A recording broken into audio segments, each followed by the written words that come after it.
Hello, ഞാനിപ്പോ വൈകിട്ട് ഒന്ന് കടയിൽ ഇറങ്ങിയെന്ന് വെച്ച് കഴിഞ്ഞാൽ അച്ഛനെ കുറച്ച് തുണികൾ തേക്കാൻ കൊടുക്കാനുണ്ടായിരുന്നു. അപ്പൊ തേക്കാൻ കൊടുക്കാൻ പോയതാണ്. പോയി തിരിച്ച് വരുന്ന വഴിക്കാണെന്നുണ്ടെങ്കിൽ അവിടെ ഈ റോഡ് സൈഡിൽ ഇങ്ങനെ ഉന്തുവണ്ടിയിൽ സാധനങ്ങൾ ഇങ്ങനെ വിൽക്കുമല്ലോ. അപ്പൊ അവിടെ ആണെങ്കിൽ ഈ മധുരക്കിഴങ്ങ് കിടക്കുന്നുണ്ട്. അപ്പൊ ഞാൻ അന്നെന്നുണ്ടെങ്കിൽ പഴം മേടിക്കാനാണ് കയറിയത്, പഴം ഉണ്ടായിരുന്നു അവിടെ. അപ്പൊ ഈ മധുരക്കിഴങ്ങ് കിടക്കുന്നുണ്ട്. അപ്പം ഞാൻ ചെന്നാൽ ശരി ഒരു 1 കിലോ മധുരക്കിഴങ്ങ് മേടിക്കാന്ന് വിചാരിച്ചിട്ട് ഇത് ചെയ്ത്. പണ്ടൊക്കെ ആണെന്നുണ്ടെങ്കിൽ വീട്ടില് കൃഷി ഉണ്ടായിരുന്നു. അപ്പൊ അതെങ്കിൽ പറിച്ചിട്ട് പച്ചക്കൊക്കെ തിന്നുമായിരുന്നു. ഇപ്പൊ ഈ സംഭവം തിന്നാറേ ഇല്ല. അപ്പൊ ഞാൻ എനിക്ക് മധുരക്കിഴങ്ങ് ഒന്ന് പുഴുങ്ങി തിന്നണമെന്നൊരാഗ്രഹം.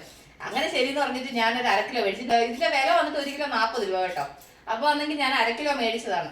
അപ്പൊ ഇത് ഇച്ചിരി പിന്നെ പുഴുങ്ങിയിട്ട് ഇച്ചിരി ഉപ്പും മുളകും കൂട്ടി ഒന്ന് കഴിക്കണമെന്നൊരു കൊതി വന്നു. എന്റെ കൂട്ടുകാർക്ക് ഇത് ഇഷ്ടമാണോ? അപ്പൊ ഞാനാണെങ്കിൽ ഇപ്പൊ കുറെ ഇതായിട്ട് അടുപ്പിച്ച് കുറെ വീഡിയോകളാണ്. ഈ മധുരക്കിഴങ്ങ് ഭയങ്കര ഹെൽത്തിയാ പോലും.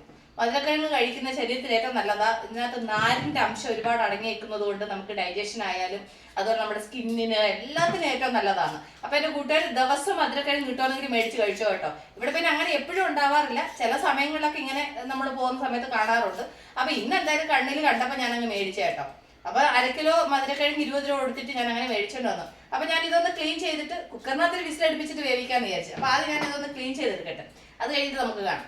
അപ്പൊ ഞാൻ എന്റെ തൊലിയൊക്കെ ചിരണ്ടി കളഞ്ഞ് കഴുകി മുറിച്ച് എല്ലാം ക്ലീൻ ചെയ്തെടുത്തിട്ടുണ്ട്. ഞാൻ ഇത് കുക്കറിലിട്ടിട്ട് ഒരു വിസിലൊന്ന് അടുപ്പിച്ചെടുക്കാന്ന് വിചാരിച്ചു. ആക്ച്വലി പണ്ടൊക്കെ എന്ന് പറഞ്ഞാൽ ഇതിന്റെ തൊലി ചിരണ്ടി കളയത്തൊന്നും ഇല്ലായിരുന്നു. അതാണെന്നുണ്ടെങ്കിൽ എന്നാ പറയുന്നത്, അങ്ങനെ കഴുകിയിട്ട് വേവിക്കാറുണ്ട്. അതും പിന്നെ നമ്മൾ കഴിക്കുമ്പോൾ ഇങ്ങനെ തൊലി ഇളക്കിയിട്ടായിരുന്നു തിന്നുന്നത്. പക്ഷെ ഇപ്പൊ ഞാൻ ഇവിടുന്ന് മേടിക്കുന്നത് തൊലി ഇങ്ങനെ ചിരണ്ടി കളയും കേട്ടോ. എന്നിട്ട് ഇനി ഇതിലേക്ക് കുറച്ച് വെള്ളം ഒന്ന് ഒഴിച്ചിട്ട് ഉപ്പിട്ട് വേവിക്കണം. എന്നിട്ട് വെള്ളം എന്ന് പറഞ്ഞാൽ നിരപ്പരെ വെക്കുന്നുള്ളൂ. ആക്ച്വലി ഞാനിത് കുക്കറിനകത്ത് വെക്കുന്നതിന്റെ കാര്യം വെച്ചാൽ കുക്കറിനകത്ത് ഇതിന്റെ വേവ് എന്താന്നുള്ളത് എനിക്ക് അറിയത്തില്ല. അപ്പം അതുകൊണ്ട് ഒരേ ഒരു വിസിൽ അടുപ്പിക്കുന്നുള്ളൂ. അത് കഴിഞ്ഞിട്ട് പിന്നെ വേണമെന്നുണ്ടെങ്കിൽ ഒന്നുകൂടെ വേവിക്കാമല്ലോ. വെന്ത് പോയി കഴിഞ്ഞാൽ വെന്ത് അഴിഞ്ഞു പോയാൽ എന്തോ ചെയ്യും. അതുകൊണ്ട് ഞാനെന്നുണ്ടെങ്കിൽ ഒരു വിസിൽ അടുപ്പിച്ചൊന്ന് വേവിക്കാന്ന് വിചാരിച്ചു. അപ്പൊ അതിനകത്ത് കുറച്ച് ഉപ്പും കൂടെ ഇട്ട് കൊടുക്കാം. എന്നിട്ട് ഒന്ന് മിക്സ് ചെയ്യാം. എന്നിട്ട് ഇതിങ്ങനെ ഒന്ന് അടച്ചിട്ട് നമുക്കൊരു വിസിൽ അടുപ്പിച്ച് ഒന്ന് വേവിച്ച് നോക്കാം എങ്ങനെ ഉണ്ടെന്ന്. പക്ഷെങ്കിൽ മധുരക്കിഴങ്ങ് ഒരുപാട് നല്ലതാട്ടോ. അപ്പൊ എന്റെ കൂട്ടുകാർ ഇനി എവിടെ മധുരക്കിഴങ്ങ് കിട്ടിയാലും വാങ്ങിച്ചു കഴിക്കണം. പണ്ടൊക്കെ നമ്മൾ ഇങ്ങനത്തുള്ള ആഹാരങ്ങളൊക്കെ കഴിച്ചതിന്റെ ആരോഗ്യമുള്ളൂ. ഇപ്പം ഇന്നത്തെ കാലത്ത് പിള്ളേരെല്ലാം കഴിക്കുന്നുണ്ട്. ഇപ്പൊ നോക്കിയാണ് ഇതിവിടെ ഉണ്ടാക്കിയാലും ഓരോരുത്തരൊക്കെ എത്രത്തോളം മുഖം ചുളിക്കും എന്നുള്ളത് ദൈവത്തിന് മാത്രമേ അറിയത്തുള്ളൂ. പക്ഷെ എനിക്ക് ഭയങ്കര ഇഷ്ടമുള്ള സംഭവമാണ്. എന്റെ കെട്ടിയൊന്നും കഴിക്കും. ചെക്കന്മാരെ കുറിച്ചിട്ടാ പറഞ്ഞത്. കഴിക്കുമില്ലെന്ന് അറിയത്തില്ല, വേണേ കഴിക്കട്ടല്ലേ.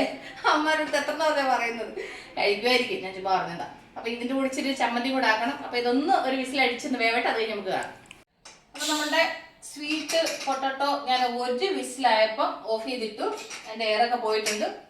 പിന്നെ ഒന്ന് തുറന്നു നോക്കിയാലോ. ഓക്കെ, നോക്കാം ഇത് വെന്തിട്ടുണ്ടോ എന്നുള്ളത്. പിന്നെ അറിയില്ല, കാരണം ഞാൻ ഒരേ ഒരു വിസിലല്ലേ അടുപ്പിച്ചോളൂ. ഒന്ന് എടുത്ത് നോക്കാം. ചൂടായതുകൊണ്ട് കൈ കൊണ്ട് തൊടാനെ കൊണ്ട് പറ്റത്തില്ല, അതുകൊണ്ട് സ്പൂൺ കൊണ്ട് നോക്കാം. ഓ, നല്ല പക്ക വെന്തിട്ടുണ്ട് കേട്ടോ. നല്ല സൂപ്പറായിട്ട് വെന്തിട്ടുണ്ട്, കറക്റ്റായിട്ട്. ഞാൻ ഒരു വിസിലും കൂടെ അടുപ്പിച്ചെങ്കിൽ വെള്ളത്തിൽ കലങ്ങി പോയതിനായിരുന്നു തോന്നുന്നു. കണ്ടില്ലേ, നന്നായിട്ട് വെന്തിട്ടുണ്ട്. അപ്പം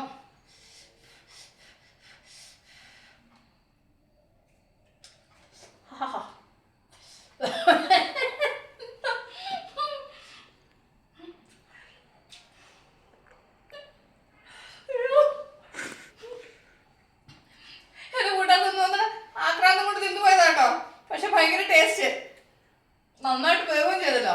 അപ്പൊ ഇത് വെള്ളം ഊറ്റിക്കളയണം. എന്നിട്ട് ഞാൻ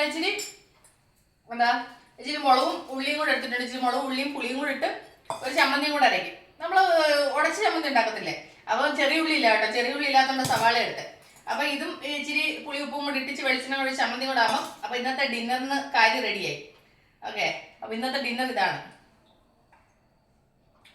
സൂപ്പർ. അപ്പൊ എന്റെ കൂട്ടുകാരും ഈ സ്വീറ്റ് പൊട്ടറ്റോ ഉണ്ടാക്കാറുണ്ടോ, കഴിക്കാറുണ്ടോ, ഇഷ്ടമാണെന്നൊക്കെ കമന്റ് ചെയ്യുക. അപ്പൊ ഇതാണ്. അപ്പൊ എന്റെ കൂട്ടുകാർ കണ്ടല്ലോ, ഇതിനകത്ത് ഞങ്ങളുടെ സ്നാക്സും ഡിന്നറും എന്താന്ന് കണ്ടല്ലോ. ഓക്കെ, അപ്പൊ ഞാൻ ഈ വീഡിയോ കഴിഞ്ഞപ്പോൾ നമ്മൾ ഉടനെ തന്നെ അടുത്ത വീഡിയോ വീണ്ടും കാണുന്നവരെ take care, bye, see U.